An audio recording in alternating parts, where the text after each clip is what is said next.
Ladies and gentlemen, welcome back to my channel. So, as you must be knowing from my previous videos that I am preparing a 365 days challenge where I am trying to improve my English so far. I am on my third day. So currently, I am what I am planning is that I will read one of the essays every day from uh, on essays or psych.co. So this is my third day. So I'm reading one of the essays complete, and so let's get started. This is written by Field Notes from sorry, the name of the essay is Field Notes from My Father's Funeral, and it's written by Salman Masood. I would report on earthquakes, murders, and suicide attacks. I was still unprepared to watch my dad die.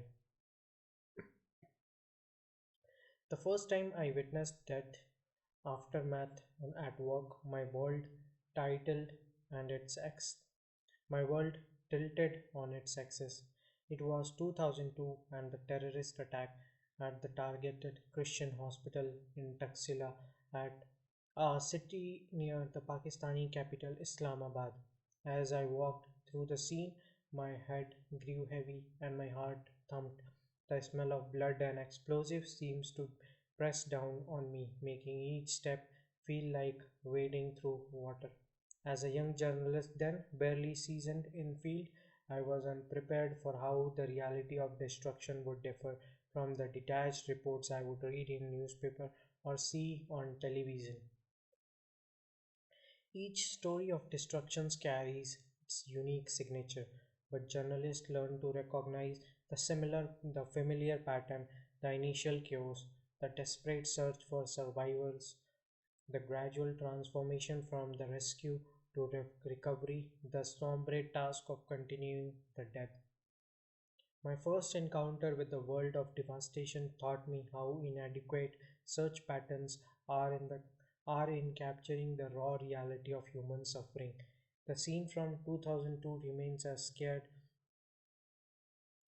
seared in my memory.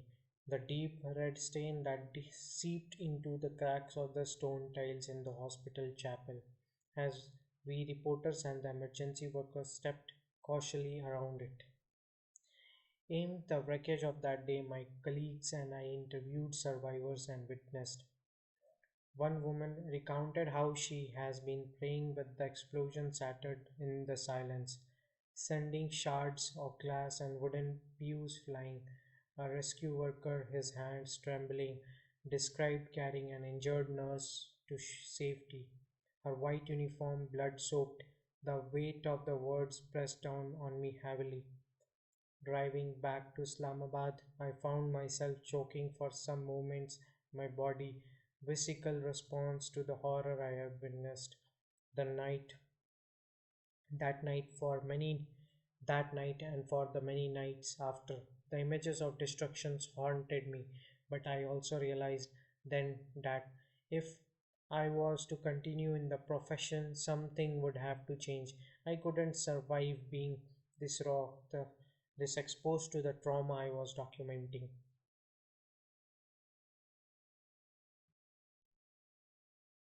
Being an unwilling cartographer of tragedy is not easy. Over the years since 2002, I have stood in the aftermath of suicide bombings and terror attacks in cities across Pakistan: Islamabad, Rawalpindi, Lahore, Karachi, Kutia, where streets were littered with remnants of interrupted lives.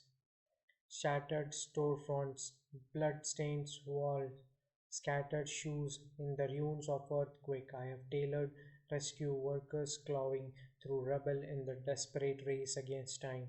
I have reported on train derailments, bus accidents, and plane crashes where twisted metals and scorched earth told the story of journeys ended too soon.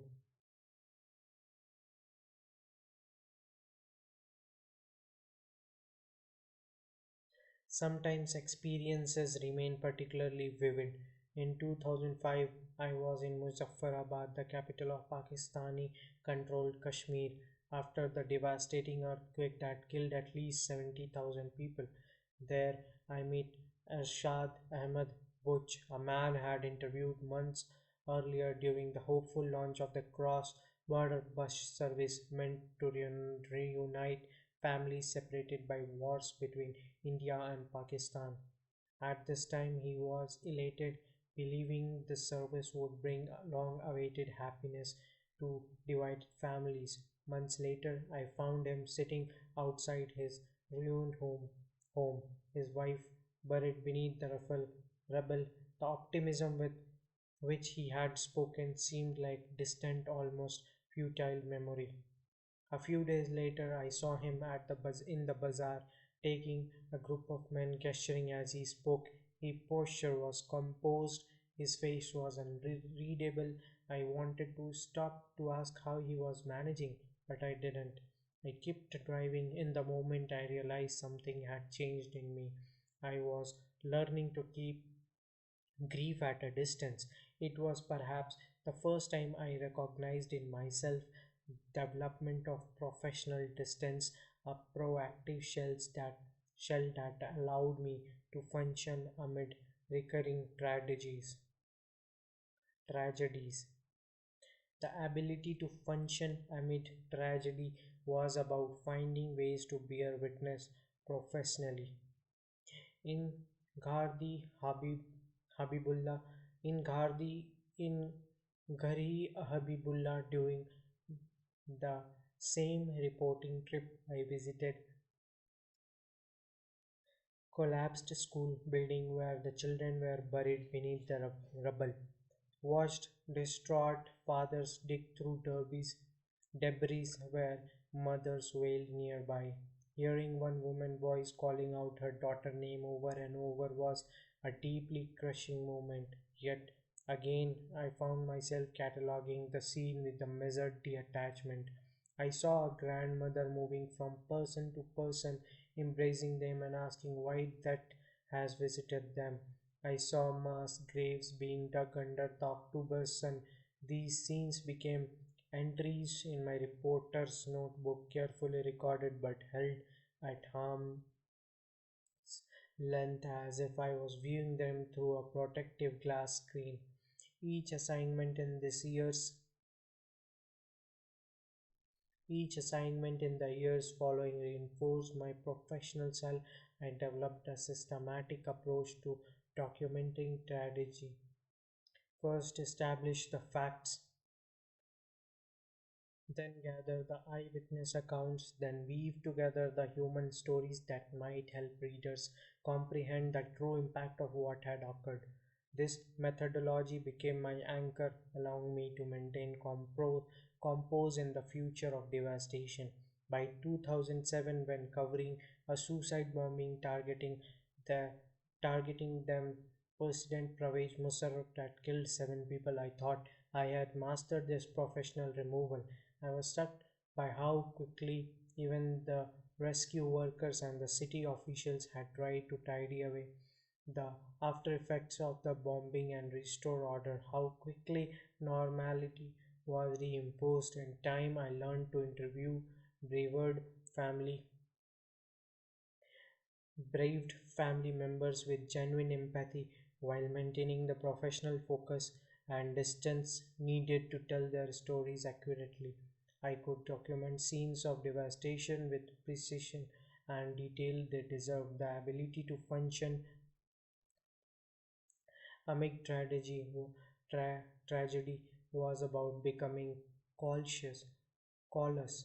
It was about finding ways to bear witness professionally and ensure these stories were told to the gravity and the respect they demanded.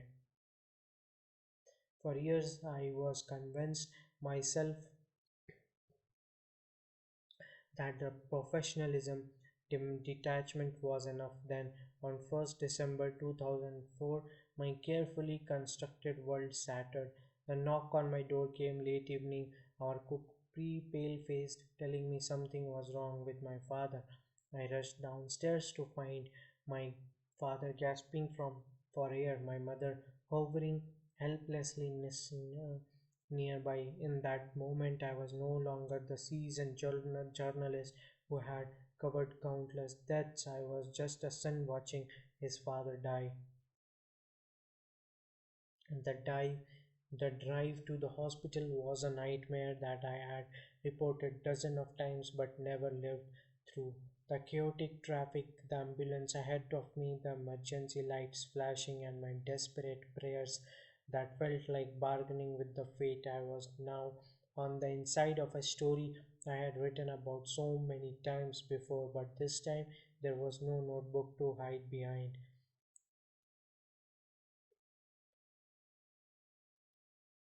Though my father's health has been concerning in recent months, the philosophy of losing him seemed distant, a bridge to cross at some intermediate point in the future. Now I seem to be an ancestry of the dread loss at the hospital. I struggled to find parking before rushing to the emergency room outside the building. The ambulance driver told me that the doctors were performing an ECG, so I walked on, believing the medical intervention would help my father recover. But then I saw my mother at the hospital entrance, tears streaming down her face. Salman, your daddy has died. His impossible words felt like knives. He was 78, pushing past medical staffs to reach to the rest, recitation bay. I found my mother motionless, and all my years of professional distance dissolved into nothing. My father's whole life with our family flashed before my eyes in second and then faded to black. One of the hardest moments following his death came during the ghusl, the Islamic ritual of washing the body before burial.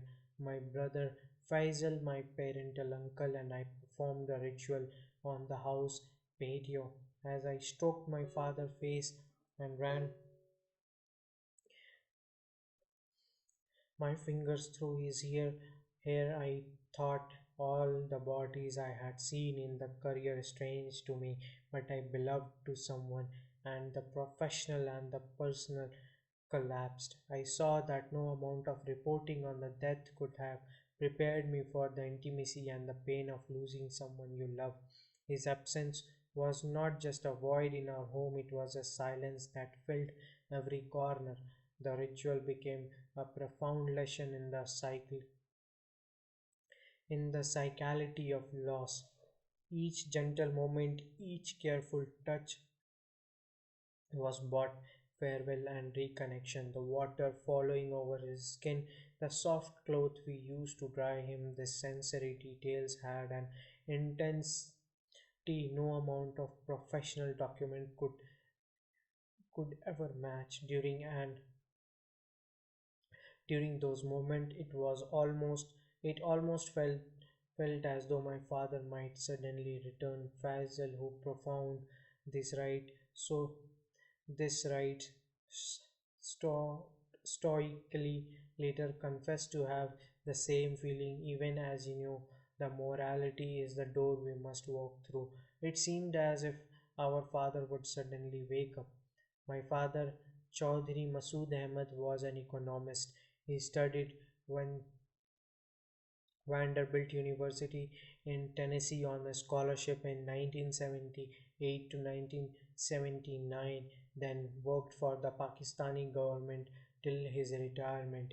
His study in our Islamabad home was sanctuary, filled with books on philosophy, politics, and religion. Even in his later years, he would ask me to recommend a book on or essays to explain the current paradigm paradig- paradigm of the world. I would tease him, saying he should be explaining it to me. Smiling, he would say he wanted to know the latest trends.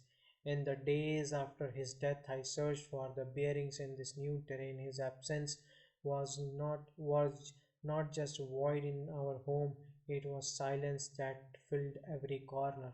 His study, once alive with his presence, felt empty and desolatory. One night I sat at the chair and found myself burdened by the weight of the memory.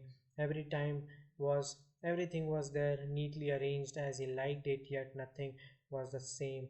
Death creates distance that feel impossible to cross. When loved one dies, the chasm and the chasm that suddenly opens feels almost cosmic in the expanse. Times become elastic, stretching moments to sorrow into eternities. The familiar becomes foreign, as though the fabric of our existence has been thrown. We search for escapes route from the new reality, but there are no emergency exits offering a quick passage back to what it was. Grief. The psychotherapist Robert A. Nemyar notes it's not an emotional void, it's a rupture in which the narrative in our narrative of existence.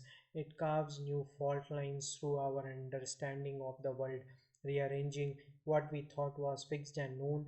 The old landmarks of the sense of the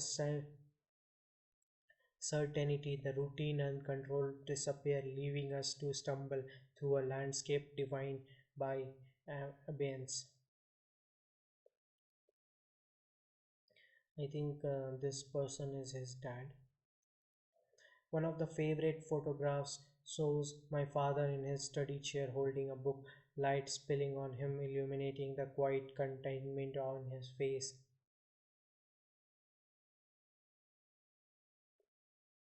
It's how I like to remember him. He seems irretrievably far, and yet I just want to, understand, like, pronounce this word, so I'll be just taking few seconds for irretrievably, it. irretrievably,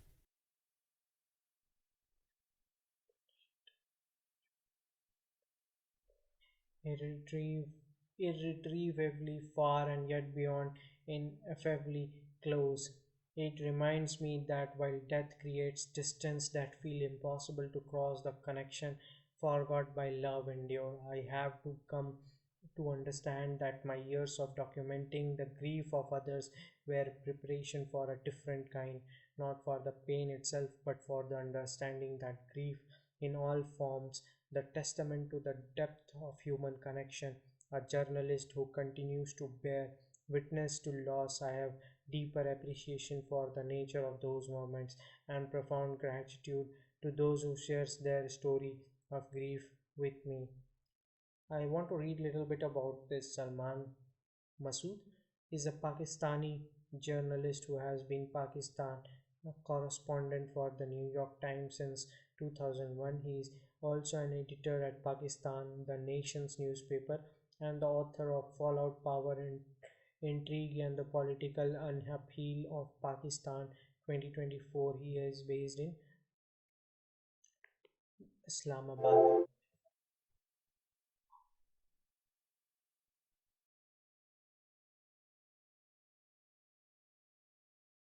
So, thank you if you have patiently waited for me to complete this whole